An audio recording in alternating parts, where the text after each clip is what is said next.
Dragonfly Illusion, a gripping techno-thriller that blurs the line between truth and deception. Hobart, Tasmania. In a debut that's as realistic as it is unbelievable, author Peter Bond launches readers into a world where ancient secrets collide with modern technology. Dragonfly Illusion is a masterfully crafted techno-thriller that explores the hidden architecture of power, history, and myth, set against the backdrop of a slightly altered present-day Hobart. The story starts thousands of years ago, but for protagonist Jack Sugarman, it's a tale that goes back only 3 decades. Reading a long-ignored letter about the car accident that claimed his parents, Jack is thrust into a mystery. His personal tragedy is redefined, and a ruthless criminal cartel exposed. He learns about a revolutionary technology with world-shaking consequences. As Jack unravels clues in his obsessive dark history, he finds himself working with a network of unlikely allies and against a clandestine organization operating in the shadows. Its reach is vast, its motives chilling, and its manipulation of truth nearly undetectable. The deeper Jack digs, the more disturbing the revelations become. Will he dismantle the operation before Dragonfly rises and the world suffers its horrific illusion, or will the truth remain buried beneath layers of fiction and official narrative? With a tone that's sometimes confronting, sometimes comical, Peter Bond's debut novel is a genre-defying blend of mystery, wit, urgency, and intellectual intrigue. Dragonfly Illusion challenges readers to reconsider the very nature of fiction. How much truth lies hidden in plain sight? How much fact is in this novel? Dragonfly Illusion by Peter Bond, Prologue, An Unheard Silence, 1996. The peculiar silence of a car after it crashes can be disturbing.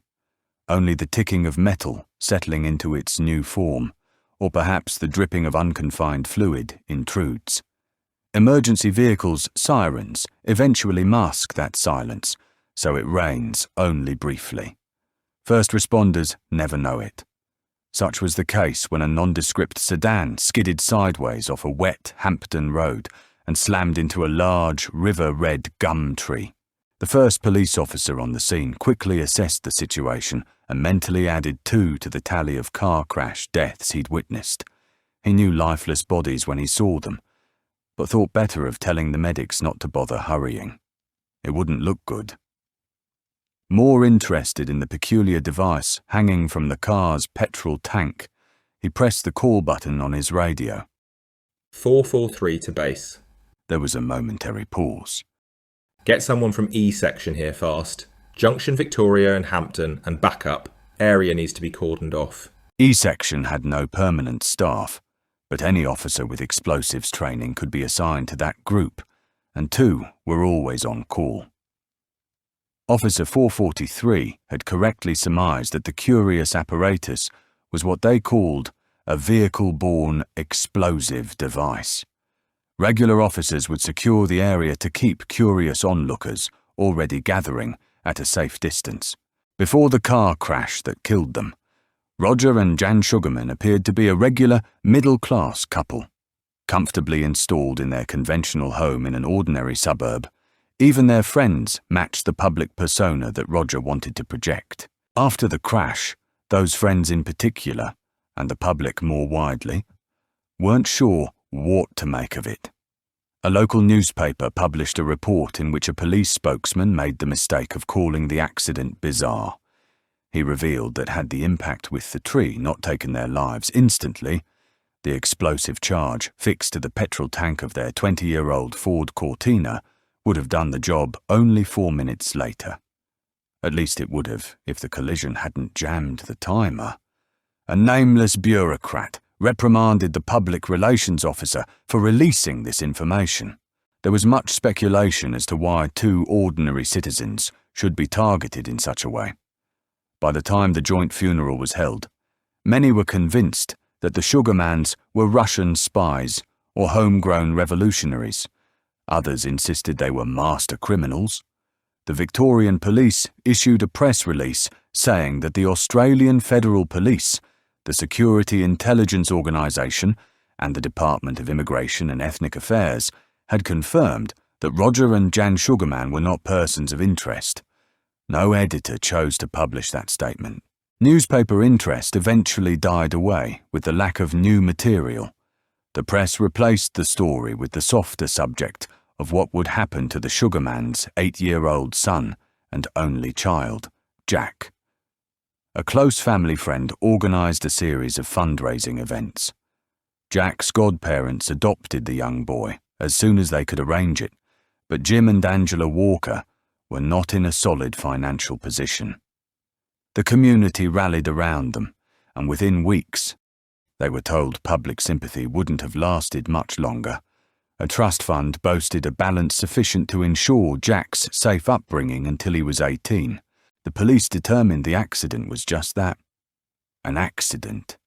They ruled out suicide, putting it down to inattention, poor judgment, or just plain bad luck.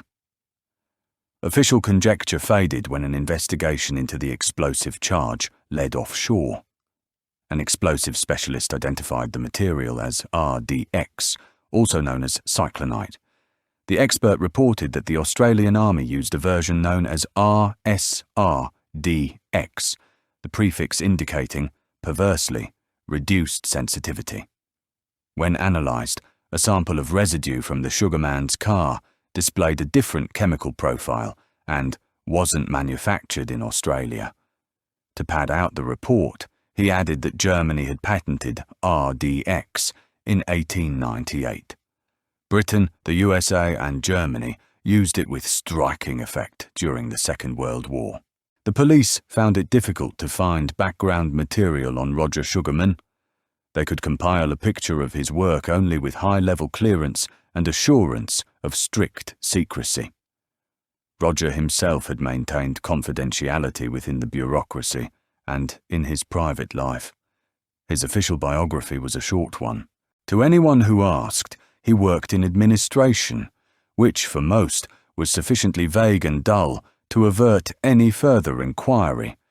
If anyone persisted, he was a conflict archaeologist and, "You don't want to know," ended the conversation. Roger worked in a shady world of government investigation, answered to no minister, and worked in no particular department. A committee directed his activities, or, more accurately, the committee's chair. They rarely met, which suited Roger. He hated meetings. Written reports and the occasional phone call were his preference. Officially, he was a special events coordinator, with a team put together by a task force jointly managed by the offices of the Premier and the Governor. Occasionally, genuine events were attributed to his management skills. Roger insisted that such attribution was verbal only. He didn't want to steal other people's thunder. His latest investigation was into what started as a routine cross-jurisdictional irregularity. His targets were often described as irregularities. It always meant illegal. This one involved 4 departments, 3 ministers, 2 government business enterprises, and several contracts. Roger had identified 14 contracts having been awarded well outside Treasury directions. Many millions of dollars were involved, much of which the accountants couldn't trace. He had already delivered an executive summary of his findings, but wanted a few more days to complete the full report. On the draft of that report, he'd scribbled, "Tears before bedtime." The crash investigation ceased after a month, and the case was suspended but not closed. Jim and Angela took to their new role as Jack's foster parents with dedication. Several sessions with the child psychologist seemed to help the youngster recover from the death of his parents. She suggested that a complete change of scenery might help even more. The Walkers agreed and moved from their Melbourne suburb to the more temperate climate of Tasmania. Jack quickly adapted to his new surroundings and school and easily made new friends, although he was just as happy spending hours alone with his books and stamp collection. A few months later, the Walkers were surprised to receive a package in the mail from Stan Wright, a name they didn't recognise. It contained a letter and 2 heavily sealed envelopes, boldly marked, "Jack Sugarman. Do not open till age 18. The letter identified the sender as a police officer who had been involved in a small way in the investigation of Jack's parents' accident.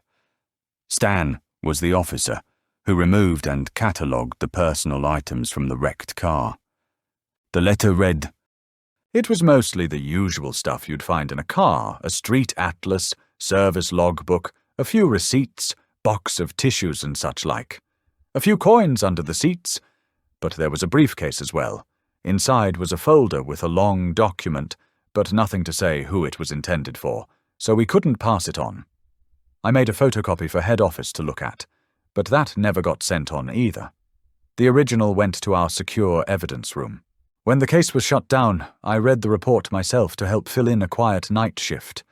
It was probably his father's last piece of work, and I figured Jack might want to have it, but it's not the sort of stuff for a young boy. Actually, that's making rather light of it. Jack's father was investigating corruption in government and the public service. This might sound like a spy novel plot or loony conspiracy theory, but the more I read, the more I was convinced that someone wanted Mr. Sugarman silenced. I can't take this any further myself, but maybe Jack will want to when he's old enough. The smaller envelope is a letter explaining what I'm telling you now, but with more detail. You'll see I've marked it open first. The papers I copied are in the larger one. The letter ended by expressing the hope that the Walkers would keep the envelopes unopened for Jack and not simply destroy them. Angela was full of curiosity and wanted to open them there and then.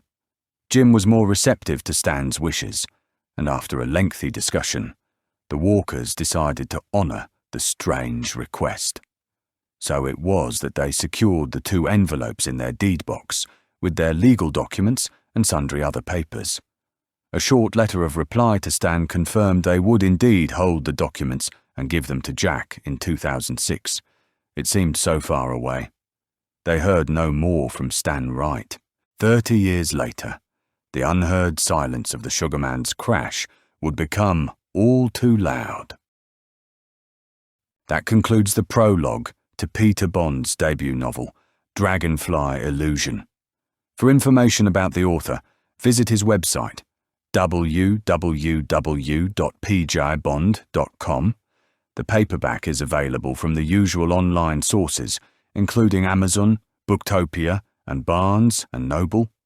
If you prefer the ebook, it's much cheaper.